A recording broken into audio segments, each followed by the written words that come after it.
these function at the old community center that was on.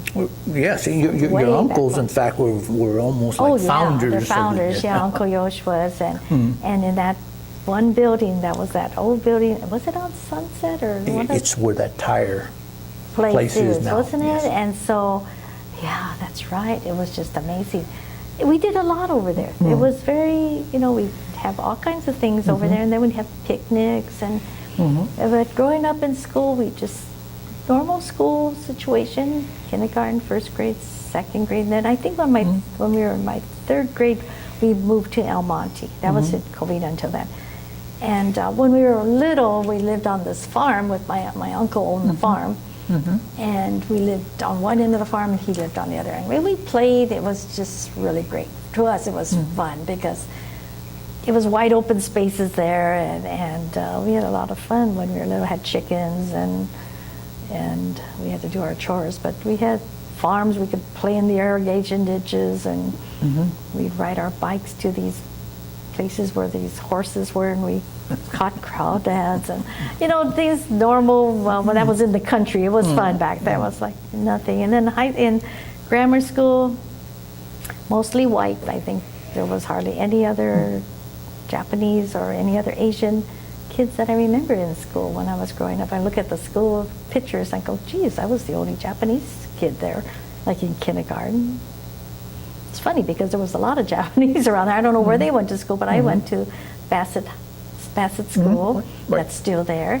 And then from Bassett School, I went to El Monte, and I went to grammar school a couple of years there. I remember there's one incident, though, when I was in fourth grade.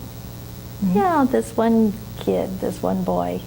I mean, I got along with all the kids there, but this one kid called me a Jap one time, and I was never heard. I never was around people that would talk like that, and everybody seemed to be very civil after the war, and after we came back, everything. You're just growing up like a normal child, and so I was sort of surprised that he would say things like that. How did you feel?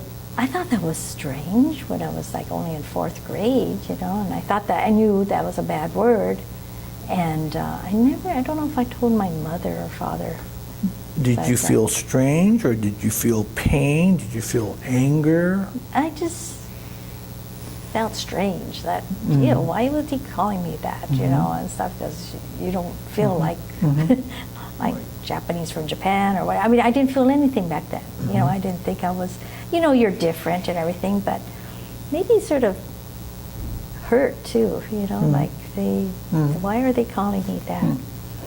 Why did you say that you're different?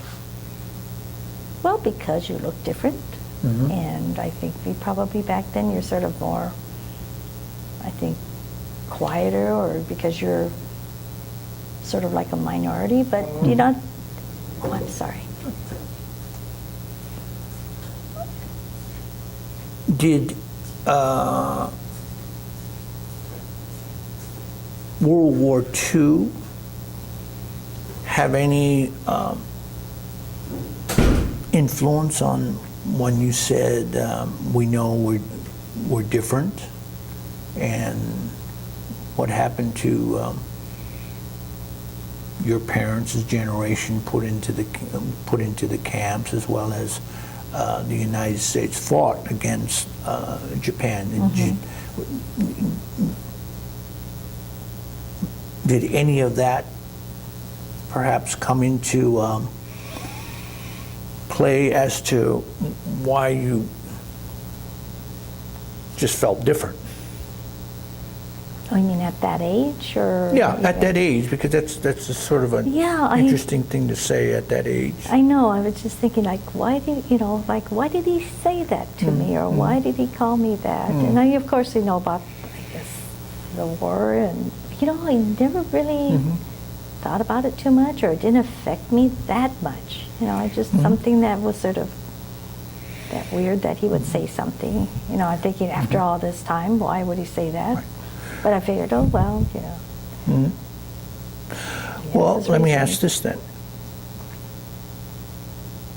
During the same time period, Did you ever experience any form of racism or discrimination in any way, shape, or form, whether it was very open or very subtle? No, I don't think so. We were treated pretty well. Where we grew up, we were practically the only Asians around that, or Japanese basically around that area. And growing up, I never felt anything. Like the families wouldn't, like I'd make friends, go to their houses, and Your friends were white? yeah, Caucasian? all Okay. white, mostly white and Mexican, and we played together and never felt any kind of discrimination that way. Did you ever invite your friends to come over to your house? Not too much. I don't know why. It's funny. Sometimes they did, yeah, a few, but not that much. How did your parents, if they showed any reaction, how did your parents react to you having non-Japanese, non-Japanese American friends? Did it ever bother them in any way? Oh, yes.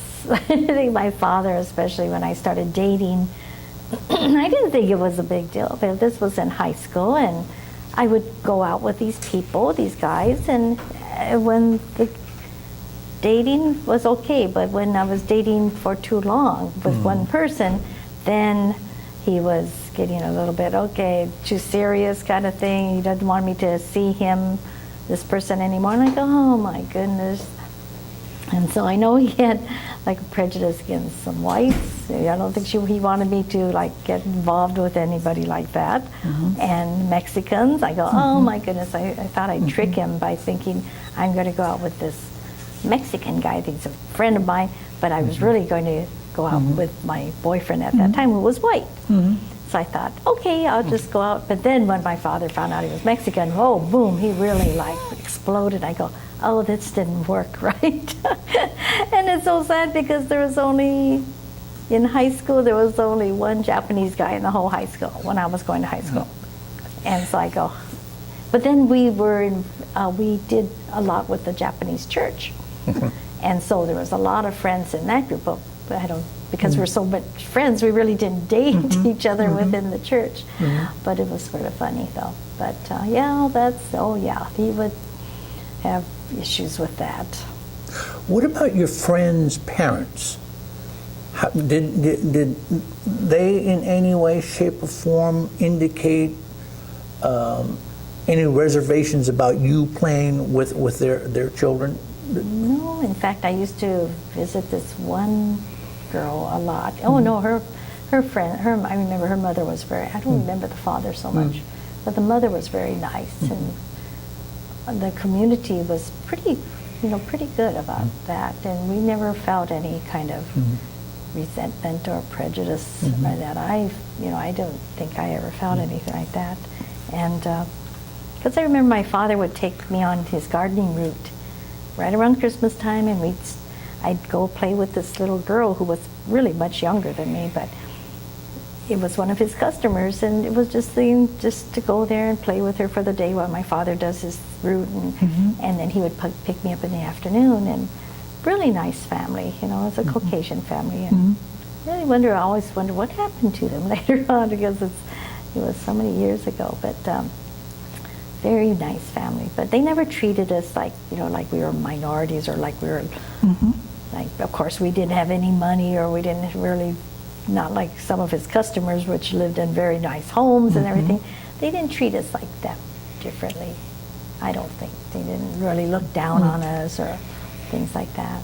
So your recollections in terms of how you observe your father in this particular case, in terms of how he interacted with the community, the non-Japanese American community, you didn't observe any forms of racism or discrimination or anything like that? Not really. I don't recall him ever either mentioning it, or even my mother. She never really said anything. They sort of pretty much just blended in. Not blended in, but were able to get along with people, and it seemed pretty civil back then. So how were your parents at this time in their life? in terms of, were they just trying to just get along and make a living? Did they exhibit any bitterness or anger in terms of what had happened to them in the camps? Do you recall? No, not that they didn't show it to us. They never really expressed it to us, or never said, "Oh, this is how it was," or "This is how we were treated." Never really, sort of let it go. Not let it go, but never brought it up. I should say it that way. So, when you had supper, did the whole family sit together during supper time? So, what kind of things were, if any, were discussed at the supper table? Oh dear, not much. It was sort of quiet. It was like maybe just us kids talking to each other. Not too much. My mother or father saying too much. I remember we had this ritual when we were little because went to a Christian church, a Japanese church, but we'd always sing this one song, Father, we thank thee, Father, and it was just something we did every right before dinner. It was the only time we really all ate together. And then we got older and we sort of grew out of that. But anyway, but we did that, I remember, and because even my father being Buddhist, but my mother was Christian, and her parents were, of course, Buddhist, but she was more or less brought up in a Christian community, I guess, with this church. And he was a Japanese minister and all that. Everything was in Japanese practically, and English. But yeah, we didn't have, I don't remember that much conversations. We didn't have anything heavy duty or anything, not that I remember. Let me go back to your father's reaction. You say he did not like whites. He did not like Hispanics. Why do you suppose that was? Well, I don't think he didn't like them per se. I don't think he wanted his daughters to go out with them, thinking I think he wanted to keep us in the whole race, in our own ethnic group. He didn't want us to interracially marriage and all that stuff. I think that grew from a long time ago. But anyway, he was. He had Mexican friends, I'm sure, and Caucasian friends with his work. Because of his work and everything. He had nothing, but it was just. I don't think he was that. Oh. It was more of a. What he wants for your kids. I understand. And your mother was? She was pretty much the same, more or less. She not as heavy duty. It was funny because my sisters would tell me that they would go out. Like here I was, 10 years younger than my sisters, but when they were going to school and high school and everything, they were dating these Asian guys that were really like hoods. I mean, to be honest with you, they were pretty, Asians or Japanese Americans? Some were Japanese, mostly Japanese. Maybe there was one Filipino guy or something, but other than mostly Japanese. But they were like bikers, and they looked like them, leather jackets, and of course then they're smoking and everything. And then my mother would let them go out with these guys, and my sister said it's amazing we would go out with these guys because they really looked like a bunch of hoods, but they were okay guys. But here, then I start dating, and then I'm going out with these real clean cut, Caucasian or Mexican guys that are really good kids, and they wouldn't let me just even date them. They would really look down on that. Oh, it was really strange. But anyway, that's their mentality back then. They would just say, oh, well, they were Japanese, you can go out with them. But even if they're not good Japanese, but they're Japanese, we'll let you go out with them. It's funny. So, Susie, let me ask you this. For you and your family, what is the legacy of your father and mother for yourself and your family? What do you call the most important thing, if any, that they left for you in terms of how you feel or how you live your life today? Whether it's closeness to family, cultural heritage, or any of that. I think what I'm thinking about what my father went through, and you know, they went through a lot, but he sort of doesn't feel any, what do you call it, hatred or any ill feelings. That's what I feel like. I feel like, you know, you just sort of, he had all these horrible things happen to him and everything, but he always felt like America gave him a lot. They gave him a life here. He did good. He made lots of friends. I don't think he would have changed anything in a way, because, well, at one time he was ready to go home, but after that, and even to the point of, it's funny because later on in his years, they were savers, saved money and everything. And we would say, spend it, just because you're paying all these taxes on it. And he would say something to the effect, well, you know, he's like giving back, giving money back to the government. It's sort of funny to say that, but he feels like, you know, they've given me a life and they gave me, you know, a lot. And he feels like, so he pays taxes. That's part of his giving back.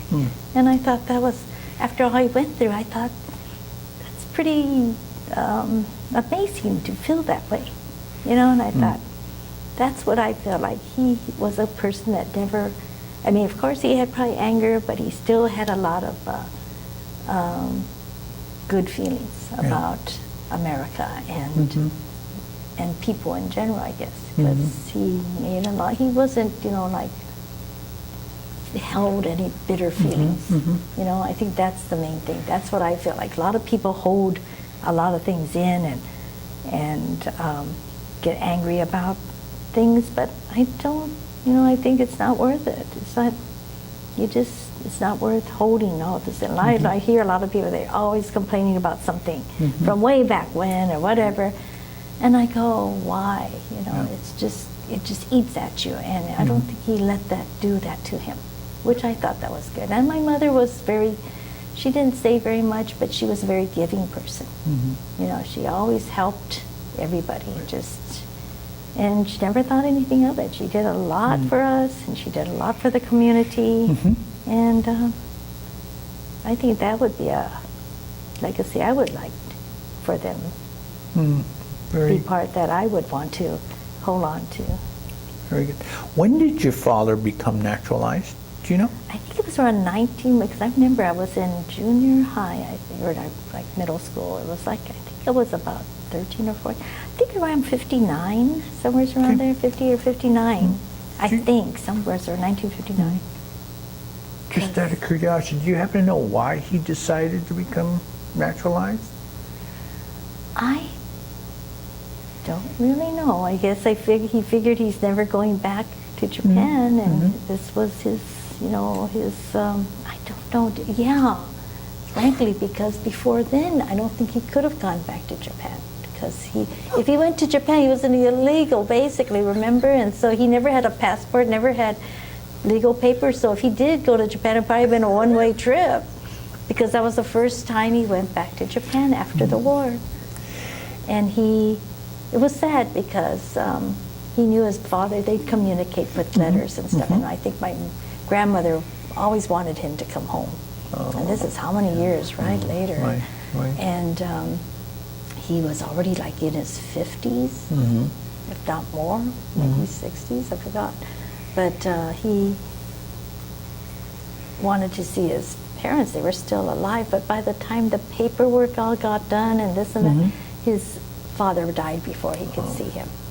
And then, but he was able to go, and he saw his mother, and she was just thrilled to death. And then it's so sad. It's like my aunt in Japan would say, she waited for him to come back, because 6 months later, she passed away. Yeah, it was really sad. But he got to see his mother. I think that's made her feel good, you know. But I think that's probably one of the reasons for him to do that. No, but that is a very good reason. Yeah, that is good reason to go back home. I think that was probably, I don't know if he would have been able to go back even if he didn't, you know, so. But I think he knew he was never going to be going back to Japan. That's why he became a citizen. His whole family is here. And do you happen to recall or When he became naturalized, was there did he make it a big event in the family or anything? I mean, was there a celebration or, toasting of Not that I remember. I remember going down to the federal building or wherever you go to Yes, get naturalized. Right. And we went there and he got sworn in, and because he had to take the test and everything, and then things like that. And I remember going down there, and I guess I, didn't think about it too much. Because, when you're just young like that, you say, okay, he's becoming naturalized. But did you know what that meant? Yeah, becoming a citizen. But I go, oh my goodness. But we never really did anything that I know of. There were no celebrations or anything. Okay, let me ask you about more or less your adult life and your family.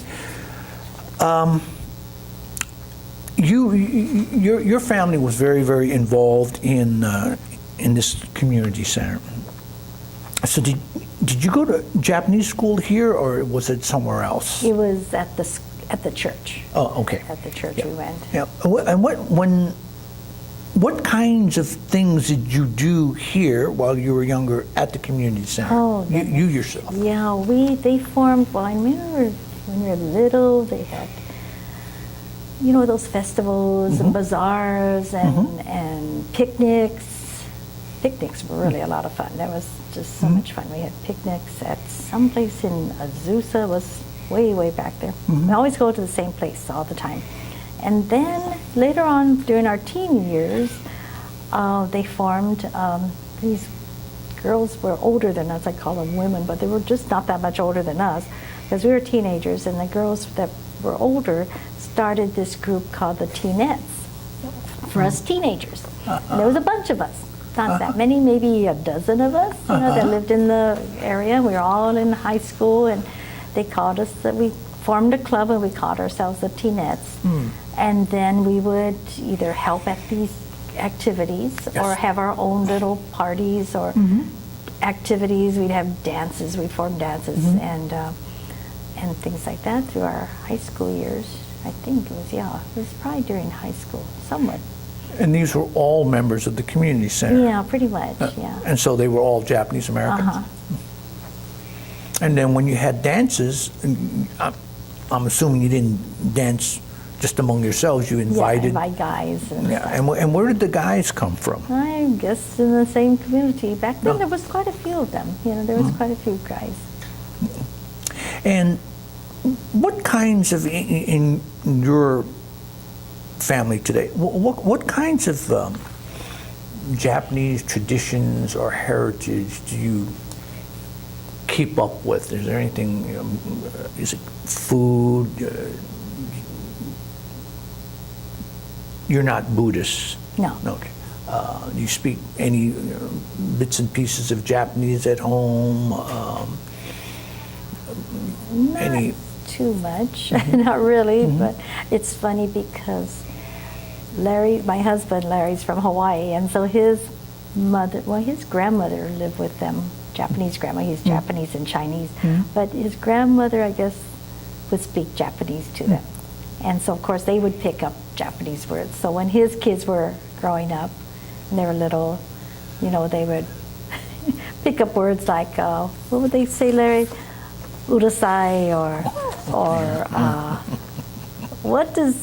we always call Brian, because he was or yakamashi, or those kind of words that you hear from your grandmother or your parents when you're growing up. And, and they sort of remember those words, and they know what they mean, and they're basically they're biracial. They have other ethnic parts of them, but they always remember those things, so they always say, or what is it? Monku joru, or manku taro, or those kind of little words and pieces. But other than traditional things, unfortunately we don't. Even like before, they used to have, when we were growing up, they'd have shogatsu, all the New Year's things.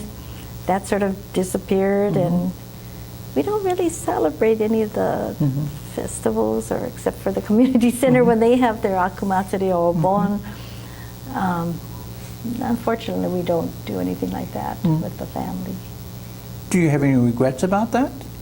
Yeah, sometimes, because it's like not passing on what traditions that that we used to go through or have. We didn't even really do it that much when we were growing up. I don't know why, but but it's funny because when I went to Japan and when I first went there, they did the New Year's shogatsu and do all the whole thing, and then later on, we were getting older, and I was going to visit, and I was looking forward to this. This is when after we were married in the 70s and 80s even. My cousins over there, because the older generations are sort of gone or don't do things, my cousins over there, they don't do anything, you know, and I'm surprised. I go, you don't do a shogatsu? He says, only when you're here. You know, like we came for shogatsu and then they did it, but other than that, they don't do it. Yeah, It's funny, it's dying over there too. So I go, wow, that was surprising. Yeah. But unfortunately, we haven't, no, I don't think I think of anything that we've done. I think they do it in Hawaii more than they do it here, you know, with the festivals and things. But no, unfortunately, we don't. Last question. Is there any question that I have not asked that you want to answer? Any question that you haven't asked? I'll probably think about this after I go home. I can't think of it. We can always ask. I said, oh, by the way, Bob, that's true. I can't think of anything right now. I think we covered quite a bit. I'm thinking.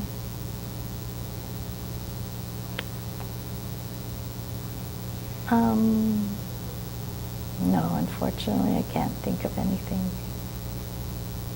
There's probably a jillion little questions in between all those questions, but I can't think of anything. Or perhaps there's something that we had discussed that you want to add to.